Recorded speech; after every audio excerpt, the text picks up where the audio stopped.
अस्सलाम वालेकुम व्यूअर्स, आज के शो में हम लोगों से क्रिकेट के बारे में बात करेंगे और उनसे ये व्यूज़ लेंगे कि पाकिस्तान क्रिकेट टीम हमेशा ही इंडिया से लूज़ करती है। एक तो इसके रीज़न्स क्या हैं और सेकेंडली इनकी परफॉर्मेंस इतनी ख़राब जाती है सिर्फ इंडिया के मैच में, बिकॉज बाकी सारे मैचेस में तो ये जीत जाते हैं।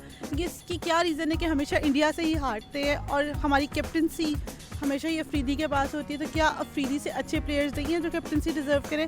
आइए चलते हैं और लोगों से इस बारे में व्यूज़ लेते हैं। ऐसा कोई ख़ास रीज़न तो मुझे नहीं लगता, सिर्फ ये लगता है कि वो शायद प्रेशर में आ जाते हैं, क्योंकि ज़ाहिर है ये होता है कि बस जीतना है, हमने जीतना है, तो हो सकता है कि अंडर प्रेशर हो जाते हैं। मेरे ख्याल में हम प्रेशर बहुत लेते हैं। पहली बात तो ये है, जब तक हम अपने आप को स्टेबलाइज नहीं करेंगे, एक माइंड ऑफ थॉट्स ही नहीं जाएंगे कि असल में हमने साइकोलॉजिकली डेवलप किया, हम कभी जीते नहीं। हमने रिकॉर्ड, हमारा एक रिकॉर्ड है बस। जब तक हम प्रेशर नहीं ख़त्म करेंगे अपना और कूल जाएंगे, तब तक हम नहीं जीत सकते इस तरह। पहला जो बांग्लादेश के साथ जो मैच हुआ उन्होंने तो अच्छा परफॉर्म किया है, जो इंडिया के साथ आ रहे हैं उन्होंने बहुत गंदा खेला है। आपको क्या लगता है क्या रीजंस हैं, क्यों हारे इंडिया से? अफरीदी की वजह से, क्योंकि वो अभी तक से ही खेल नहीं रहा। अच्छा, मुझे आप ये बताओ कि आपका पाकिस्तान क्रिकेट टीम में सबसे ज़्यादा फेवरेट प्लेयर कौन सा है? मोहम्मद आमिर, क्यों मोहम्मद आमिर क्यों पसंद है? उसकी बॉलिंग फास्ट है और सब लोग से डरते हैं और बीट भी ज़्यादा होते हैं। अच्छा, आप ये चाहते हो कि कैप्टनसी, ऐसा भी एक टाइम है कि जब कैप्टनसी मोहम्मद आमिर के पास हो? जी। तो क्या लगता है कि अफरीदी की परफॉर्मेंस सब टीम्स में कैसी रही है? अफरीदी की परफॉर्मेंस तो PSL में उसकी अच्छी थी, लेकिन T20 में उसने कुछ इतनी अच्छी कैप्टनसी नहीं दिखाई जैसे उसको परफॉर्म करना चाहिए था। जो पाकिस्तान और इंडिया का होता है ना जब मैच, उस टाइम मेरे अंदाज़े में मैच फिक्स हो जाता है। और इन्हें चाहिए, हमारे जैसी आवाम हो ना अगर खेलती हो मैच, इंडिया के ख़िलाफ़ हमारा मैच हो तो हमें ज़्यादा जज्बे से खेलना चाहिए, क्योंकि वो हमारा दुश्मन मुल्क है। तो उसके ख़िलाफ़ हमें अच्छी तरह खेलना चाहिए, पता चले कि सही खेल रहे हैं पाकिस्तानी। देखें, जितना वो पाकिस्तान के अवाम करती हैं वो अफरीदी कहते हैं, वैसा वो नहीं करते।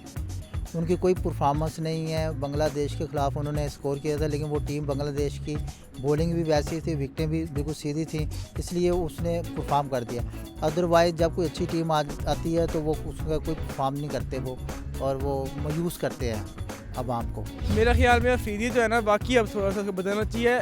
मैं ये नहीं कहूँगा टीम से बाहर निकले, लेकिन कैप्टनसी बदलनी चाहिए, क्योंकि वो अटैक करता है। अटैक में उसको ज़रूरी नहीं कि हमेशा फास्ट बॉलर खिलाए जाए। स्पिनर भी है, वो भी विकेट ले लेता है, वो खुद एक स्पिनर है। उसको एहसास होना चाहिए था कि विकेट स्पिनिंग की है तो उसको स्पिन रखना चाहिए। माद वसीम को और उसको रिजवान को खिलाना चाहिए। सर, आप मुझे ये बताएं कि आप माशाल्लाह एक HSC के भी कोच रहे हैं, पाकिस्तान डेफ टीम के भी कोच हैं। आपको क्या लगता है कि पाकिस्तान की टीम परफॉर्मेंस में गलती कहाँ आती है? जी, अगर आप पिछला मैच लें जो इंडिया पाकिस्तान का हुआ था, एक तो पिच को मिसरीड किया गया। मैं जो पिच का बिहेवियर था उस किस्म के बॉलर्स नहीं खिलाए गए। सारी दुनिया को पता कि ब्रेक हो रहा तो स्पिनर्स कराने चाहिए था। तो हम टीम सिलेक्शन पे जाएंगे कि सिलेक्टेड टीम जो अलामत है वो ठीक नहीं हुआ, हमें उस पर तवज्जो देनी होगी। बाकी हमारी जो टीम में बैटिंग है वो बिल्कुल ठीक है, बॉलिंग भी परफेक्ट है।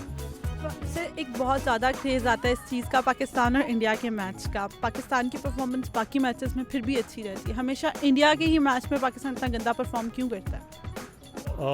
अब ये कह सकते हैं कि अगर मौके का शायद प्रेशर हो, जैसे हाइट क्रिएट हो जाती है कि इंडिया पाकिस्तान का मैच है, मे भी पाकिस्तान की टीम ज़्यादा बेहतर हो और मौके पे आके ज़रा डिसबैलेंस और थोड़े से गलत फैसले। सर, अगर आप प्रेशर की बात करें तो इतना ही इक्वली प्रेशर इंडिया के ऊपर भी होता है, लेकिन उनके प्लेयर्स, अगर मैं आपको एग्जांपल दूँ विराट की, तो विराट इतना अच्छा आके परफॉर्म करता है प्रेशर में कि शायद हमारे पाकिस्तानी प्लेयर्स उसको बीट ही नहीं कर पाते। इसकी क्या रीज़न है? बात ये है कि वो आगे विकेट पे स्टे करता है ज़्यादातर, उस सिचुएशन को समझ लेता है कि उस हिसाब से कहना। लेकिन जो हमारे प्लेयर हैं बस वो मार धाड़ में लगे रहते हैं कि किसी तरह मार के पूरा कर लें। सर, हमारी जिस तरह पाकिस्तान वुमेन टीम्स है, ये भी इंडिया के अगेंस्ट ही खेल रही थी और माशाल्लाह इन्होंने हमें एक विक्ट्री देके हमें एक प्राउड मोमेंट दिया है। इसी तरह हम ये एक्सपेक्टेशन अपनी मेल टीम से क्यों नहीं रख पाते कि इसी तरह के प्राउड मोमेंट इंडिया से जीत के हमें वो भी देगी? नहीं, पाकिस्तान ने काफ़ी मौक़ों पे इंडिया को हराया। अभी आप जो पीछे एशिया कप का एक मैच था उसमें बड़ी ज़बरदस्त परफॉर्मेंस की अफरीदी की, जब वो लास्ट बॉल पे छक्का मारा उसने, तो ऐसी कोई बात नहीं। लेकिन वुमेन टीम का मैं कहूँगा ये पहली दफ़ा पाकिस्तान वुमेन टीम ने ये मैच जीता है, वो भी वर्ल्ड कप का मैच। तो हमें कुछ सेटिस्फेक्शन है हमारी कि हमने इंडिया को बीट कर दिया, लेकिन वो पाकिस्तान मेल टीम को भी बीट करना चाहिए वर्ल्ड कप में। वो जो एक समझ ले के एक चीज़ बन चुकी है कि वर्ल्ड कप में शायद हम ना जीत सके उसे, लेकिन ये इंशाल्लाह आगे जाके बेहतर होगी, जीत जाएंगे इंशाल्लाह। सर, इसका मतलब है कि हमें वुमेन टीम को भी इक्वली उतना ही सपोर्ट करना चाहिए जितना हम मेल टीम को सपोर्ट करते हैं, क्योंकि स्पोर्ट्स में वुमेन टीम को उतना आप लोग एक्सप्लोर नहीं देते, एक्सप्लोर नहीं कर पाती वो चीज़ें जितना मेल कर रहे होते हैं। तो हमें पीसीबी को इस पर भी हमें कुछ वर्कआउट करना चाहिए। अब देखा आगे से होगा, अब पीसीबी के अंडर आ गई है वुमेन क्रिकेट। पहले तो जस्ट एक अम्ब्रेला थी पीसीबी के इसके ऊपर, एक शेड था कि पीसीबी इनको सपोर्ट कर रहा है। अब पीसीबी ने टोटली अपने अंडर ले लिया। अब जो चेयरमैन पीसीबी हैं वही इनको हैंडल कर रहे हैं।